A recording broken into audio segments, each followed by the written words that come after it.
this without a basis. I first want to spend a little time talking to you about and reminding the people through you about what is it that we want to do for Meghalaya.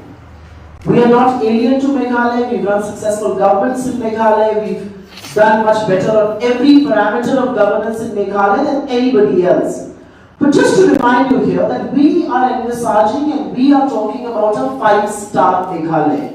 And that 5-star Meghalaya includes 3,000 rupees per month for single mothers. Our press conference was delayed briefly by around 10-15 minutes because there was a power cut.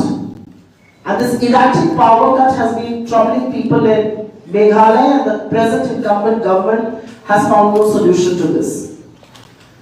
So a power cut free Meghalaya, a drug free Meghalaya. One of the biggest problems that is rampant saddles our youth is the rampant use of drugs, and we want a drug free Meghalaya. So 3,000 rupees for every single mother, a drug free Meghalaya, a power cut free Meghalaya. We are talking about jobs. Each one deserving candidate from each household, we promise to create a job for them. And most of all, we want to talk about a corruption-free Meghalaya. Because the last 5 years of the government in Meghalaya are marked by and saddled with corruption allegations. Rampant corruption allegations in all spheres of governance. It is health, it's education, it's public property, it's construction, it's infrastructure. Corruption is so rampant in Meghalaya that the real beneficiaries are being denied the benefits of what could have been development. And so we are talking about a corruption-free Meghalaya in which our emphasis is on transparency laws, which will hold those in power accountable. So we are going to go into these elections with 5 big promises. Of course, our manifesto, very detailed, talks about what else is it that we want to do. How do we else want to benefit and empower women? How is it that we want to increase the police participation and women participation in the police forces, a corpus for building infrastructure for religious gatherings, and multiple things like that. But the 5 stars of a 5-star campaign and a 5-star promise and a 5-star Meghalaya are, like I told you, 3,000 for every single mother, a power cut Meghalaya, a corruption-free Meghalaya, and most of all, job for every deserving candidate in every household. And that's exactly what the cornerstone of our campaign is. We don't make promises not to keep. And our track record in Meghalaya and other states where we are in government bears testimony to this fact. We promised OPS in Himachal, we did OPS. We promised OPS in Rajasthan and Chhattisgarh, we did it there. We promised a 25 lakh insurance, health insurance scheme, we did it in Rajasthan. We talked about an allowance for unemployed youth in Chhattisgarh, we did it there. So the reality is that we deliver on promises that we make, and that has been the hallmark of the Congress party, not just in Meghalaya but state after state where we have been in power. Now I want to take a really quick minute because these are our poll promises. This is what we are promising to the people of Meghalaya. These are not some agenda items of our manifesto. But you would believe, in sharp contrast, when the ruling alliance of Meghalaya goes into elections, you would believe that after 5 years of governance, they will go with a report card. After 5 years of governance, they should go to the people of Meghalaya and say, these are the things we have done, number 1 to number 10. If you think we have done the right things, put us back in office. Or else throw us out.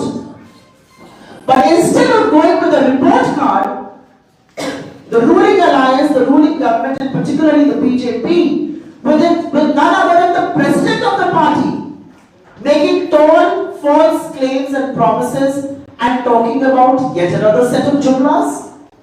It is to my greatest horror that the BJP president has told the people of Meghalaya, through all of you esteemed media colleagues, that there will be a special task force under a retired Supreme Court judge to investigate cases of corruption against the NDA ruling alliance. Two of your ministers were sitting on that stage when you made that boisterous claim. But somebody should turn around and ask you, you are a part of that government. You've got blood on your hands. So if there are corruption charges, they actually taint you as much as they taint your allied partners. And if you really need an investigation and probe, you should order one now. Why wait for after the election? So this is the most bizarre claim made by an incumbent government that we will get a task force to investigate the charges of corruption leveled against us. I find it totally bizarre, and which is why I call it a jumla. And amongst many other things, whether it is some songs for women or some songs for education and things like that, I think the BJP's manifesto and the BJP's false promises have been found lacking because you've been in government for 5 years. You should go to the people of Meghalaya and tell them that these are the 5 things I've done. If you agree with us, vote us back in office. Otherwise, deny us that opportunity. I also want to bring to your notice a couple of other things that may sound very small but are extremely empowering as far as the electorate and people are concerned. Free education for every girl child up until class 12. 4 free LPG cylinders every quarter. The fact that we are talking about employment, the fact that we are talking against price rise by talking about LPG cylinders, the fact that we are talking about income inequalities, the fact that we are talking about a safer, cleaner, drug-free Meghalaya shows our commitment to the state. But the BJP's false promises, which really raise questions of their intention and their understanding. If I am in government, I can't go and make a fresh set of promises. I have to first tell the people, these are the promises I made 5 years back, how many of those I have fulfilled, and how many have been left untouched. But I do want to spend a minute talking about a third player in the fray. And you have to understand what is the third player that Trinamool Congress doing here. It is doing exactly what it did in Goa. Wherever the BJP is in trouble, there are a few parties, and Trinamool seems to be one of them, which comes to do the rescue act. But the reality is that the Trinamool Congress is an outsider in Meghalaya. It doesn't understand the electorate, it doesn't understand the culture. It is as much of an outsider as anybody can be. And so, instead of letting them do the rescue act for the BJP, I'm sure the people of Meghalaya will teach them a lesson. Last but not the least, I want to touch upon a few factors that are very disturbing and that should be brought to the notice of the people. I'm sure this is under consideration already. In India today, there are various parts of this country, and every day, whether it's on social media or maybe some sections of brave media like yourselves, they report on these things. Every day there is an attack against a church. Every day a man is lynched because of the religion he professes. Every day minorities are under target. And why is that so? This brute majoritarian government has put law and order and good governance at complete pay. What explains the fact that on Christmas Day, whether it is Madhya Pradesh ruled by the BJP or whether it is Uttar Pradesh ruled by the BJP, what explains the fact that on Christmas Day, statues of our Lord Jesus Christ are going to be vandalized? What explains the fact that young couples will be beaten up by the goons of Bajrang Dal, supported and under patronage of the BJP in Karnataka? What explains the fact that the government is very sinister and wants Christians out of the tribe lists? What explains the fact that the 6th schedule of our constitution, which guarantees protection to the indigenous tribes of Meghalaya, is under threat? And I think Meghalaya will have to wake up to the consequences of what this can really do. Meghalaya will wake up to the consequences of this imposition of one thought, one culture on the rest of this country. I belong to Uttar Pradesh and you belong to Shillong. But I think both both of us are very different, and yet we are very similar. And it is in our difference, it is in our diversity that India prospers and India thrives and India blooms.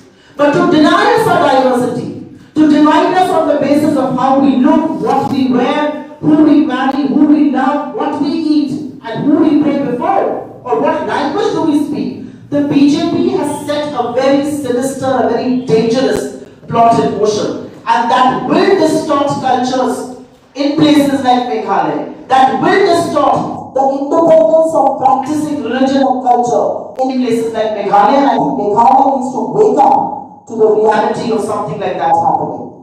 I will go back to talking about the big legs of our campaign, because we don't believe in jumlas.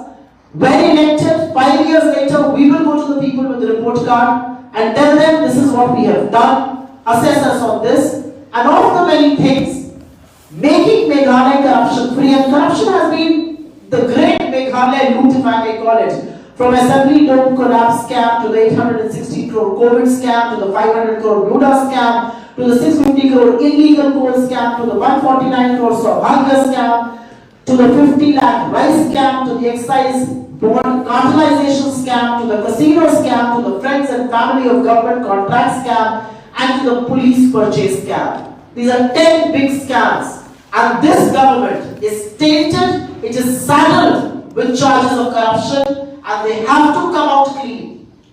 But it will not happen under their watch. The people of this beautiful state of Meghalaya will show them out and eventually vote in a government that really talks about their prosperity, good, clean governance. I'm happy to take some of your questions, please. A while ago, one of the BJP leaders, he had alleged that every vote in Congress is a vote wasted. How do you react to that? Every vote in this country is precious. And to say that a single vote is wasted is actually insulting the people who cast that vote. And the beauty of our democracy is that the power of the vote remains the same. And every single person, because of the universal adult franchise, enjoys only one vote. The poorest man in Meghalaya has one vote as compared to the richest Indian or the man sitting at the highest seat of power. And that is the beauty of our democracy.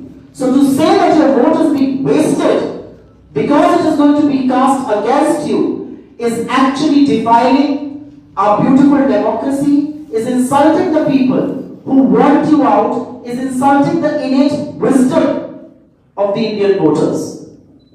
But the BJP is known to have done that repeatedly, and I'm not surprised at all. Can you tell us about the so-called transparency law which you are talking about? We'll be putting it in the public domain soon, and you will get to know.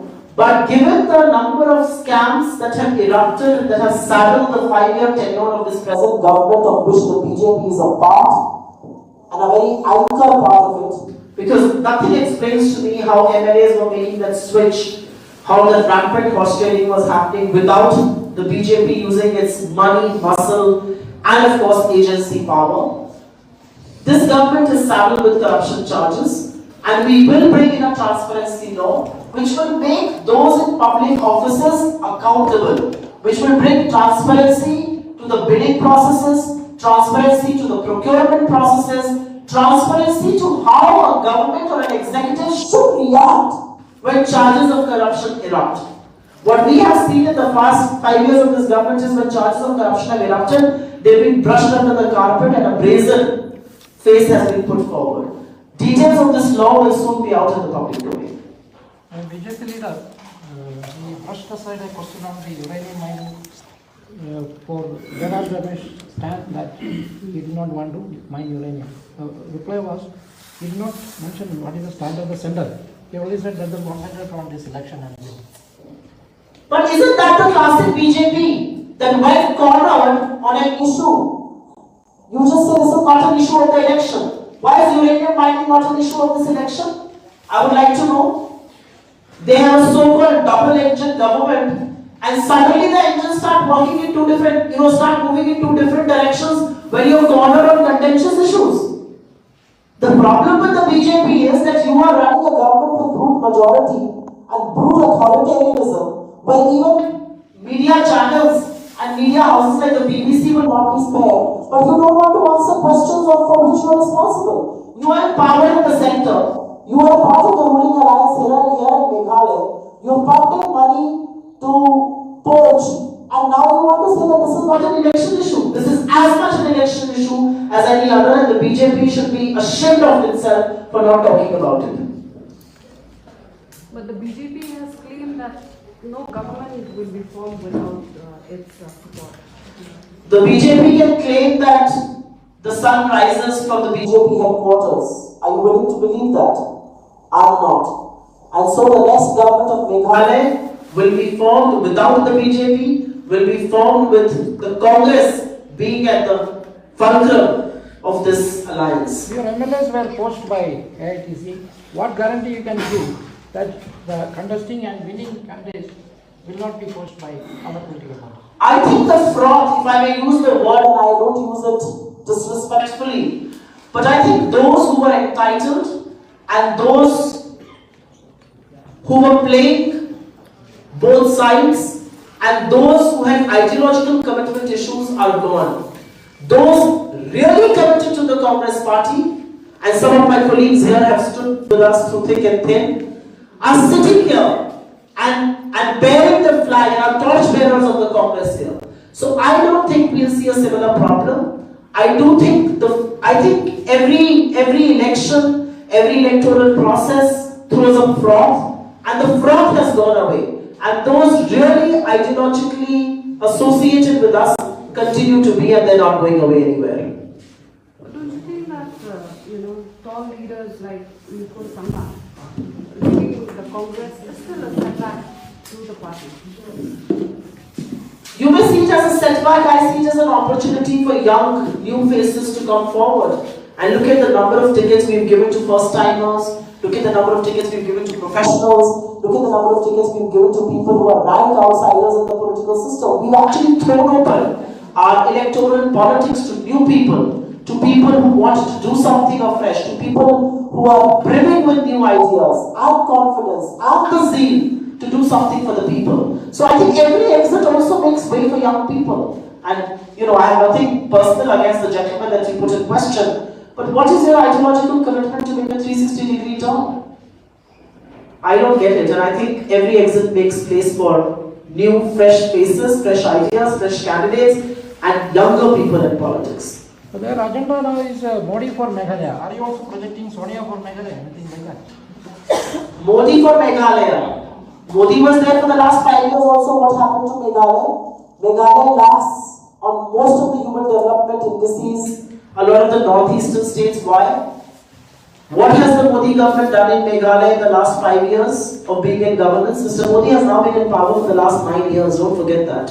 What has he done for Meghalaya other than poaching candidates, other than pumping in money, other than putting agencies behind all his political opponents? So what is Modi for Meghalaya? There was also Modi for India. You know what happened to India, right? You knew what happened to India. India, from being one of the best economies in the world, has become one of the slowest economies in the world. There is rampant level of corruption in the government, with the government working and countering Mr. Adani and choosing to stay silent on all the scams. The government not uttering a word on unemployment, not a word on price rights, not a word on income inequality, not a word on rising levels of poverty, not a word on what's happening to the safety of women. They actually give political patronage to people like their own MPs who face allegations of sexually exploiting some of India's most star-studded athletes. And I'm talking about the Kushti Federation chief, the Wrestling Federation chief, Mr. Bhushan. So this government is not answerable to anybody. There was Modi for India, and I just told you what has happened to India. Do you really want Modi for Meghalaya? The party had filed a complaint against the chairperson of the Meghalaya State Commission for Women. But we have seen that subsequently the complaint, the government has denotified the commission. What do you have to say? The government has? Denotified. I will just answer it and then get my colleagues to add up something here. I'll give you a big picture answer to this. Whether it is the State Commission for Women in Meghalaya, or whether it is the National Commission for Women in New Delhi, or whether it's the NCPCR, which is the National Commission for the Protection of Child Rights, these institutions are meant to protect people. These institutions are meant to safeguard democracy. These institutions are meant to hold the governments of the day responsible. But these institutions have become cheerleaders of this government. And wherever they are, the NCPCR chief is not worried about the rising levels of malnutrition. They are not worried about rampant child trafficking. They are not worried about NCRT data year after year, pointing out that children are being sexually abused more every year than the previous year. What they are worried about is some child walking in Bharat Jodo Yatra. That's how vindictive they are. The National Commission for Women takes so much action on tweets by political opponents, but she doesn't utter a word when some of the most celebrated athletes of the country were sitting at Jantar Mantar and crying and were alleging sexual exploitation. She doesn't utter a word on Hathras. She doesn't utter a word on Ankita Thakur. She doesn't utter a word on how a BJP MLA is sexually exploited. What are we talking about? These institutions are meant to protect the people of this country. They are not meant to safeguard members of the BJP.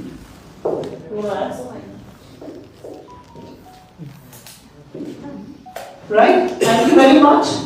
Please do highlight the big difference and the big stark difference between us and the BJP, what we want to do for Meghalaya and what they have not done in the last 5 years. Thank you very much.